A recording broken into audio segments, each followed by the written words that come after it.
ಧರ್ಮಸ್ಥಳ ಪ್ರಕರಣದ ಬಗ್ಗೆ ತಮ್ಮ ಅಭಿಪ್ರಾಯ ಏನು? ಧರ್ಮಸ್ಥಳ ಈ ನಾಡಿನ ಶ್ರದ್ಧಾ ಕೇಂದ್ರ, ಹಿಂದೂಗಳ ಭಕ್ತಿಯ ಜಾಗೃತಿ ಕೇಂದ್ರ. ಇಲ್ಲಿ ನಿತ್ಯ ಅನ್ನದಾಸೋಹ ನಡೀತದೆ.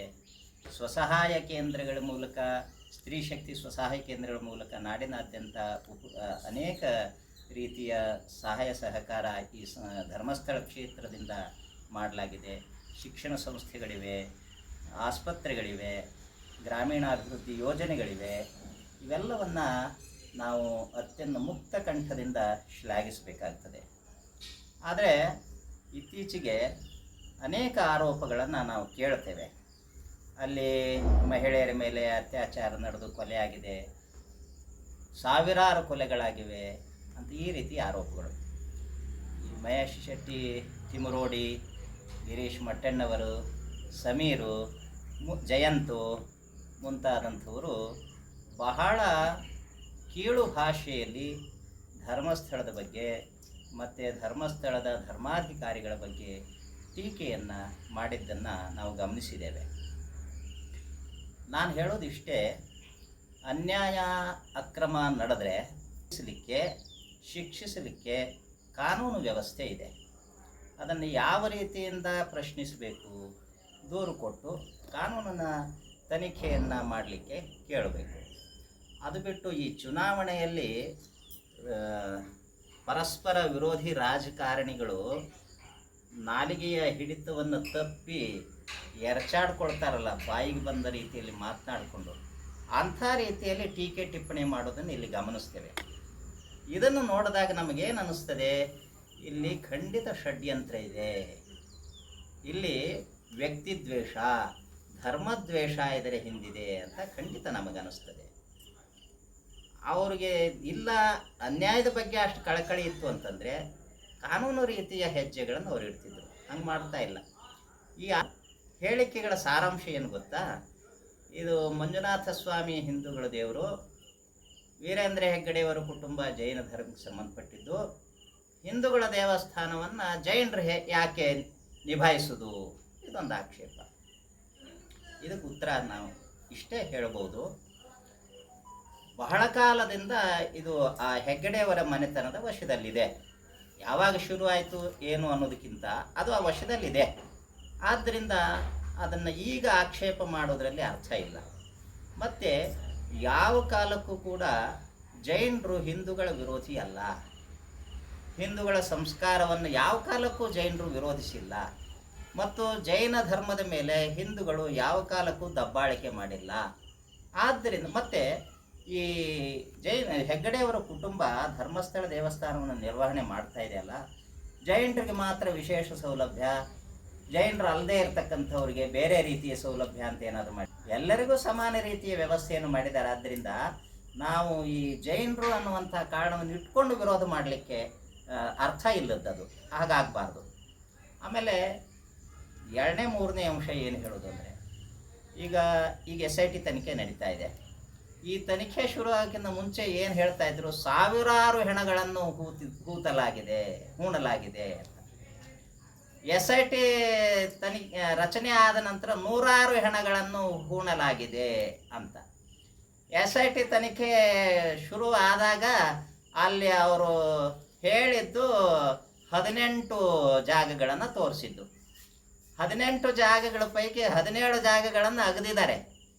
ಎಷ್ಟು ಅಗದಿದ್ದಾರೆ ಅಂದರೆ 20 ಅಡಿ ಆಳದವರೆಗೂ ಅಗದಿದ್ದಾರೆ. ಯಾರಾದರೂ ಹೆಣಗಳನ್ನು 20 ಅಡಿ ಆಳದಲ್ಲಿ ಹೂಣ್ತಾರ? ಇಲ್ಲ. ಆದರೂ ಕೂಡ ಅಗದಿದ್ದಾರೆ. ಸಿಕ್ಕಿದ್ದು ಎಷ್ಟು ಜಾಗಗಳಲ್ಲಿ? 1 ಜಾಗದಲ್ಲಿ ಮಾತ್ರ.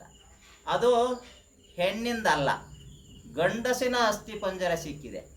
ಇನ್ನೊಂದು ಜಾಗದಲ್ಲಿ ಭೂಮಿ ಒಳಗಡೆ ಸಿಕ್ಕಿಲ್ಲ, ಭೂಮಿ ಮೇಲ್ಗಡೆಗೆ ಅಸ್ಥಿಪಂಜರ ಕೆಲವು ಮೂಳೆಗಳು ಸಿಕ್ಕಿವೆ. ಇಷ್ಟು ಬಿಟ್ಟರೆ ಇನ್ನು ಯಾವ ಸಾಕ್ಷ್ಯ ಆಧಾರವೂ ಸಿಗಲಿಲ್ಲ. ಅವರು ತೋರಿಸಿದ್ದು 18, ಸಿಕ್ಕಿದ್ದು 1ರಲ್ಲಿ ಎಷ್ಟು ಪರ್ಸೆಂಟೇಜ್ ಆಯಿತು? 5.5% ಆಯಿತು. ಒಬ್ಬ ವಿದ್ಯಾರ್ಥಿ ಪಾಸ್ ಆಗಬೇಕಂದ್ರೆ ಕಮ್ಮಿ ಅಂದ್ರೆ 30% ಅಂಕ ಗಳಿಸ್ಬೇಕು. ಇಲ್ಲಿ 5.5% ಅಂಕ ಸಿಕ್ಕಂಗಾಯಿತು ಈ ಆರೋಪಗಳಿಗೆ. ಅಂದರೆ ಈ ಆರೋಪ ಫೇಲ್ ಅಂತ ಜನಸಾಮಾನ್ಯರೇ ತೀರ್ಮಾನಿಸ್ಬೋದಲ್ಲ. ಆದ್ದರಿಂದ ಇಂಥ ಆರೋಪಗಳನ್ನು ಯಾವ ಕಾಲಕ್ಕೂ ಮಾಡಬಾರ್ದು. ಮತ್ತು ನಮ್ಮದೇ ಆದಂಥ ಒಂದು ಉದಾಹರಣೆ ಹೇಳ್ತೀನಿ. ನಾವು ಸಿದ್ಧಾರೂಢ ಮಿಷನ್ ವತಿಯಿಂದ ಆರ್ಥಿಕ ಭವನ ಈ ಕಟ್ಟಿ ತಳಹಂತದ ಮಹಡಿಯನ್ನು ಉದ್ಘಾಟನೆ ಮಾಡಿದ್ದೇವೆ. ಇದಕ್ಕೆ ಧನ ಸಹಾಯ ಕೇಳಲಿಕ್ಕೆ ಹೋಗಿದ್ದೆವು. ನಾವು ಹೋಗಿದ್ದ ದಿನಾಂಕ 16/8/2022. 18ನೇ ತಾರೀಕಿಗೆ ನಾವು ವಾಪಸ್ ಈ ಮಠಕ್ಕೆ ಬಂದಿದ್ದೇವೆ. 19ನೇ ತಾರೀಕಿಗೆ ನಮಗೆ 10 ಲಕ್ಷ ರೂಪಾಯಿದ DDಯನ್ನು ಇದೇ ಜಾಗಕ್ಕೆ ಬಂದು ಕೊಟ್ಟು ಹೋಗಿದ್ದಾರೆ. ಎಷ್ಟು ದಿವಸ? 16, 17, 18, 19 4 ದಿನಗಳಲ್ಲಿ 10 ಲಕ್ಷದ DDಯನ್ನು ಈ ಮಠಕ್ಕೆ ತಂದು ಒಪ್ಪಿಸಿದ್ದಾರೆ. ಯಾವ ಸರ್ಕಾರ ಈ ರೀತಿ ತ್ವರಿತಗತಿಯ ನೆರವನ್ನು ಕೊಡಬಹುದು? ಯಾವ ಶ್ರೀಮಂತ ದಾನಿ ತಾನೇ ಇಷ್ಟು ತ್ವರಿತವಾಗಿ ನೆರವನ್ನು ಕೊಡಬಹುದು? ನಾವು ಹಿಂದೂಗಳು, ಹೆಗ್ಗಡೆಯವರು ಜೈನರು. ಹಾಗಾದರೆ ಜೈನರಾಗಿರ್ತಕ್ಕಂಥ ಅವರು ನಮ್ಮ ಈ ಸಂಸ್ಥೆಗೆ ನೆರವು ಕೊಡುವ ಅಗತ್ಯ ಏನಿತ್ತು? ಇದು ಒಂದೇ ಸಾಕ್ಷಿ ಉದಾಹರಣೆ. ಹೆಗ್ಗಡೆಯವರಿಗೆ ಯಾವುದೇ ರೀತಿಯ ಕೋಮು ಭಾವನೆ ಇಲ್ಲ. ಅವರು ಎಲ್ಲರನ್ನ ಸಮಾನ ದೃಷ್ಟಿಯಿಂದ ಸಾರ್ವಜನಿಕವಾಗಿ ಹಿತ ಕಾರ್ಯಗಳನ್ನೇ ಮಾಡ್ತಾ ಇದ್ದಾರೆ. ಇಂಥ ಹೆಗ್ಗಡೆಯವರ ಬಗ್ಗೆ, ಧರ್ಮಸ್ಥಳದ ಬಗ್ಗೆ ಆರೋಪ ಮಾಡ್ತಕ್ಕಂಥದ್ದು ಸರಿಯಲ್ಲ. ಆದರೆ ಈಗ SIT ತನಿಖೆ ನಡೆದಿದೆ. ಪ್ರಕರಣದ ಪೂರ್ಣ ಏನು ಅಂತ ಸಾರ್ವಜನಿಕರಿಗೆ ಗೊತ್ತಾಗಿದೆ. ಈಗ ಅವರಿಗೆ ಆರೋಪ ಮಾಡದಂಥವರಿಗೆ ಮುಳುವಾಗಿದೆ. ಅದೊಂದು ವಿಚಾರ ಇರಲಿ. ಈ ಆರೋಪದಿಂದ ಹೆಗ್ಗಡೆಯವರ ಕುಟುಂಬದವರಾಗಲಿ ಹಿಂದೂಗಳಾಗಲಿ ಆತಂಕಕ್ಕೆ ಒಳಗಾಗುವ ಅವಶ್ಯಕತೆ ಇಲ್ಲ. ಯಾಕೆ ಅಂತ ಕೇಳಿ.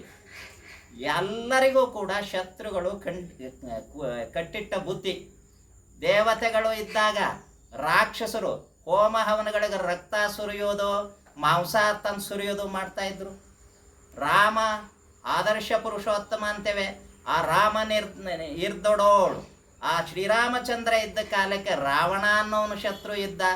ಆದ್ದರಿಂದ ವೀರೇಂದ್ರ ಹೆಗ್ಗಡೆಯವರಿಗೆ ಅಥವಾ ಧರ್ಮಸ್ಥಳಕ್ಕೆ, ಹಿಂದೂಗಳಿಗೆ ಕುಹಕಿಗಳು ಶತ್ರುಗಳಿದ್ದಾರೆ ಅಂತ ಆತಂಕ ಪಡುವ ಅವಶ್ಯಕತೆ ಇಲ್ಲ. ಇವುಗಳು ನಮ್ಮ ಸತ್ವ ಪರೀಕ್ಷೆಯನ್ನು ಮಾಡ್ತಕ್ಕಂಥ ಪ್ರಕರಣಗಳಂತ ತಿಳಿದುಕೊಂಡು ನಾವು ಧೈರ್ಯದಿಂದ ಇರಬೇಕು, ಎದುರಿಸಬೇಕು. ಧೈರ್ಯದಿಂದ ಸುಮ್ಮನೆ ಕೂತಾಗೋದಿಲ್ಲ, ಎದುರಿಸಬೇಕು.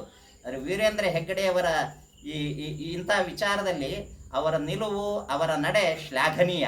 ಯಾಕೆ ಅಂತ ಕೇಳಿದರೆ, ಅವ್ರ ಹೇಳಿಕೆಯಲ್ಲಿ ಏನು ಹೇಳ್ತಾರೆ ಅಂತ ಕೇಳಿದರೆ, ತನಿಖೆ ಆಗಲಿ ಅಂದಿಲ್ಲ, ತನಿಖೆ ಆಗಲಿ, ಸತ್ಯ ಬಯಲಿಗಾಗಲಿ, ಯಾರು ಅಪರಾಧಿಗಳಿದ್ದಾರೋ ಅವ್ರಿಗೆ ಶಿಕ್ಷೆ ಆಗಲಿ, ಆದರೆ ಅನಗತ್ಯವಾಗಿ ಆರೋಪಗಳನ್ನು ಮಾಡಬಾರ್ದು, ನಮ್ಮ ದೇವರ ಬಗ್ಗೆ ಅವಹೇಳನ ಮಾಡಬಾರ್ದು ಅನ್ನುವಂಥ ವಿನಂತಿಯನ್ನು ಮಾತ್ರ ಮಾಡಿಕೊಂಡಿದ್ದಾರೆ ಹೊರತಾಗಿ ಅದನ್ನು ಬಿಟ್ಟು ಅವರು ಯಾವುದೇ ರೀತಿಯ ಪ್ರತಿಕ್ರಿಯೆಯನ್ನು ಕೊಟ್ಟಿಲ್ಲ. ಆದ್ದರಿಂದ ನಾವೆಲ್ಲ ಹಿಂದೂಗಳು, ನಾವೆಲ್ಲ ಸಾತ್ವಿಕರು. ಬರೀ ಹಿಂದೂಗಳಂತಲ್ಲ, ನಾವೆಲ್ಲರೂ ಸಜ್ಜನರು, ನ್ಯಾಯ ನಿಷ್ಠುರ, ನ್ಯಾಯದ ಪರವಾಗಿರ್ತಕ್ಕಂಥ ನಾವೆಲ್ಲರೂ ಕೂಡ ವೀರೇಂದ್ರ ಹೆಗ್ಗಡೆಯವರ ಬೆಂಬಲಕ್ಕಿದ್ದೇವೆ. ಧರ್ಮಸ್ಥಳದ ಪ್ರಕರಣದಲ್ಲಿ ನಮಗೆ ಖಂಡಿತವಾಗಿ ಜಯ ಆಗ್ತದೆ ಅನ್ನುವಂಥ ಅಭಿಪ್ರಾಯವನ್ನು ಈ ಸಂದರ್ಭದಲ್ಲಿ ವ್ಯಕ್ತಪಡಿಸ್ತೇವೆ.